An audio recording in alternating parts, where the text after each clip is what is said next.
तो देखिए, बंगाल चुनाव के लिए तारीखों का ऐलान हो चुका है। 23 अप्रैल और 29 अप्रैल को ये चुनाव होना है। उसके लिए अब टीएमसी ने अपनी लिस्ट जारी कर दी है। 291 उम्मीदवारों की ये लिस्ट है। भवानीपुर से खुद ममता बनर्जी चुनाव लड़ेंगी और ये देखिए नामों का ऐलान करती हुई ममता बनर्जी। सुन लेते हैं एक बार।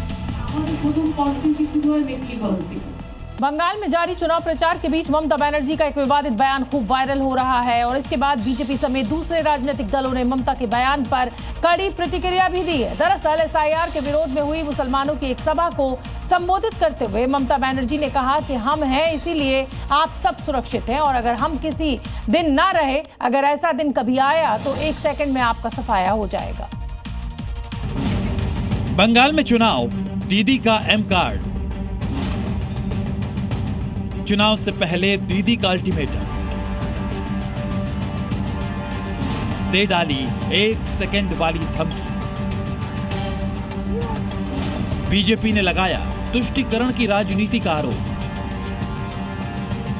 विधानसभा चुनाव की तारीखों के ऐलान के साथ ही पश्चिम बंगाल एक्शन मोड में आ गया है। सियासी दल सड़क पर उतर चुके हैं। गली मोहल्लों और दीवारों पर पोस्टर चिपकाए जा रहे हैं। चुनावों के मद्देनजर राजनीतिक बिसात बिछने लगी है। पक्ष विपक्ष का वार पलटवार जारी है। बंगाल चुनावों को लेकर राजनीतिक सरगर्मी तेज है। जहां बीजेपी भ्रष्टाचार, शिक्षा भर्ती, कोयला घोटाला के मुद्दों पर टीएमसी सरकार को घेर रही है, वहीं बंगाल में जारी चुनाव प्रचार के बीच ममता बनर्जी का एक विवादित बयान वायरल हो रहा है। एसआईआर के विरोध में मुसलमानों की एक सभा को संबोधित करते हुए ममता बनर्जी ने कहा कि हम हैं, इसलिए आप सुरक्षित हैं। কথা বলছেন যেন আমার মৃত্যুর কামনা করে আমাকে খুন করার কনস্পিরেসি করছেন, এই কিন্তু প্রভোকেশন স্টেটমেন্টগুলোর প্রমাণ, এটা মাথায় রাখবেন।